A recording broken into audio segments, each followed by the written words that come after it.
Assalamualaikum warahmatullahi wabarakatuh. Perkenalkan, nama saya Indria Novianto. Saya calon guru penggerak dari SDN Bojong Sempu 01, Kabupaten Bogor. Fasilitator saya Dadang Supriyatna SPD MED, pendamping guru penggerak Jajang Karya SPD SDMM. Saya akan memaparkan koneksi antar materi modul 3.2 Pemimpin dalam pengelolaan sumber daya. Ekosistem sekolah. Sebuah ekosistem sekolah adalah sebuah bentuk interaksi antara faktor biotik atau unsur yang hidup dan faktor abiotik unsur yang tidak hidup. Faktor biotik terdiri dari murid, kepala sekolah, guru, staf atau tenaga kependidikan, pengawas sekolah, orang tua, dan masyarakat sekitar sekolah. Sedangkan faktor abiotik terdiri dari keuangan, sarana, dan prasarana.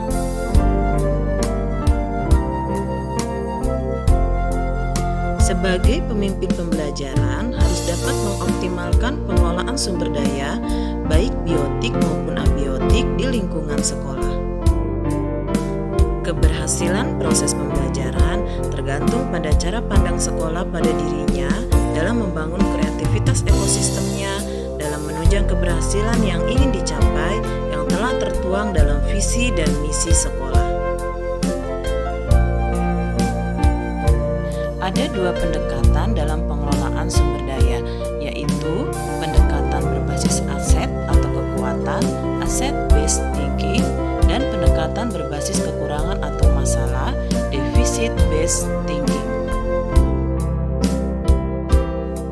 Asset-based thinking adalah sebuah konsep yang dikembangkan oleh Dr. Katrin Kremer, seorang ahli psikologis yang menekuni kekuatan berpikir positif untuk pengembangan diri.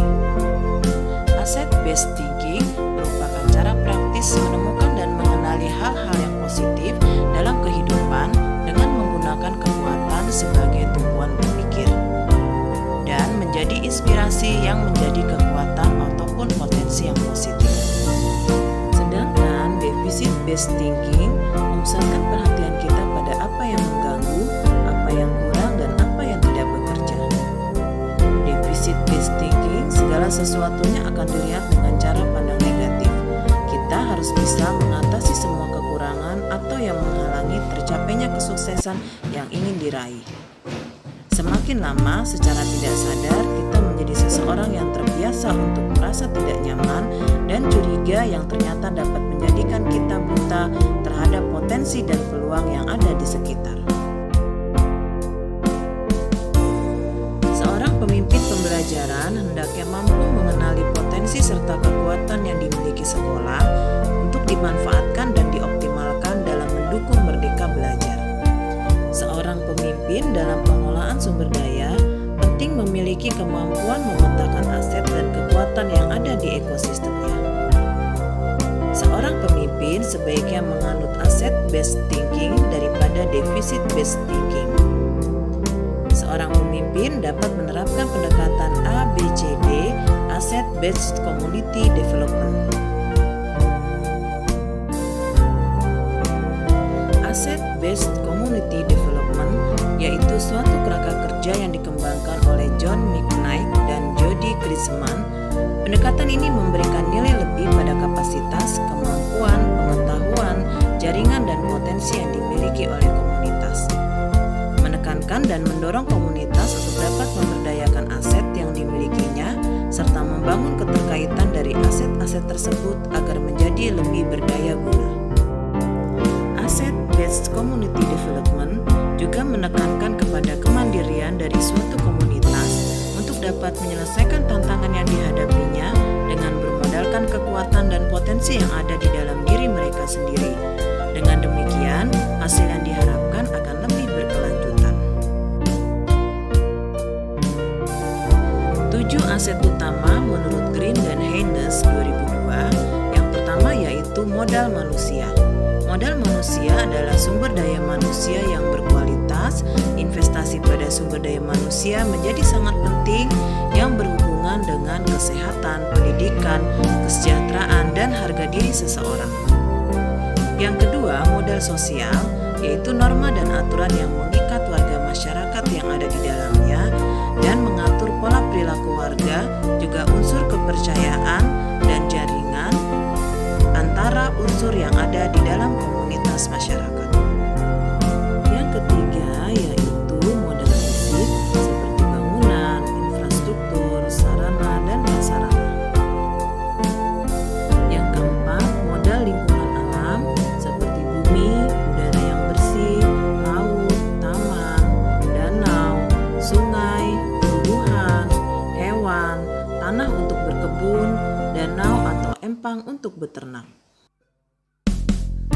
Yang kelima yaitu modal finansial, termasuk tabungan, hutang, investasi, pengurangan dan pendapatan pajak, hibah, gaji, serta sumber pendapatan internal dan eksternal. Yang keenam, modal politik, seperti lembaga pemerintah atau perwakilannya yang memiliki hubungan dengan komunitas, seperti komunitas sekolah, komite pelayanan kesehatan, pelayanan listrik, atau air. Yang terakhir yaitu modal agama dan budaya, seperti agama, kepercayaan, nilai, sejarah, makanan, warisan budaya, seni, dan lain-lain. Cara mengimplementasikan pemimpin pembelajaran dalam pengelolaan sumber daya yaitu yang pertama yaitu memahami bagaimana cara menjadi pemimpin dalam pengelolaan sumber daya. Kemudian yang kedua, memetakan 7 aset utama sekolah.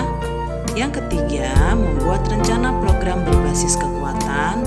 Kemudian yang keempat, membuat paradigma inquiry apresiatif model Bagja.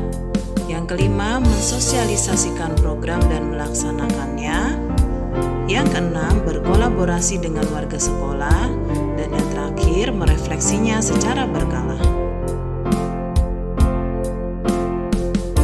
Hubungan pengelolaan sumber daya yang tepat dalam proses pembelajaran untuk mewujudkan visi dan misi sekolah, Merdeka Belajar, proses pembelajaran yang aktif dan kreatif agar murid dapat mengembangkan potensi dan kekuatan diri yang dimilikinya, maka pengelolaan sumber daya haruslah tepat, yaitu dengan berbasis aset atau kekuatan perlu dioptimalkan, sehingga mendukung tumbuhnya potensi murid dalam mewujudkan Merdeka Belajar. Koneksi materi modul 3.2 dengan materi lain. Yang pertama dengan modul 1.1 Filosofi Ki Hajar Dewantara, menuntun potensi murid sesuai kodratnya sehingga dapat mewujudkan Merdeka Belajar dan murid berprofil Pancasila. Modul 1.2 Nilai dan peran guru penggerak. Sebagai seorang guru harus memiliki nilai-nilai reflektif, kolaboratif, mandiri, inovatif, berpihak pada murid agar dapat mewujudkan murid yang merdeka belajar. Modul 1.3 Visi dan misi guru penggerak. Sebagai seorang guru dapat menerapkan pendekatan inquiry apresiatif dengan tahapan Bagja dalam mewujudkan Merdeka Belajar. Modul 1.4 Budaya positif. Sebagai seorang guru dapat menumbuhkan budaya positif di sekolah dalam menciptakan budaya ajar yang baik sehingga murid dapat merdeka belajar dan berprofil Pancasila. Modul 2.1 Pembelajaran diferensiasi. Sebagai seorang guru dapat menerapkan pembelajaran diferensiasi dalam mewujudkan Merdeka Belajar. Modul 2.2 Keterampilan sosial emosional. Sebagai seorang guru juga dapat menerapkan keterampilan sosial emosional dalam menghadapi masalah dalam pembelajaran sehingga murid mencapai merdeka belajar. Modul 2.3 Guru dapat menerapkan coaching dalam menyelesaikan masalah yang dihadapi dirinya, murid maupun rekan sejawat sehingga dapat mengarahkan penumbuhan potensi murid dalam mencapai merdeka belajar. Dan modul 3.1 Pengambilan keputusan. Sebagai seorang guru harus mengambil keputusan yang tepat dalam menghadapi dilema etika sehingga dapat mewujudkan proses pembelajaran yang merdeka belajar. Hubungan sebelum dan sesudah mempelajari materi. Sebelum mempelajari materi, saya terkadang menggunakan pendekatan berbasis kekurangan, memusatkan perhatian pada apa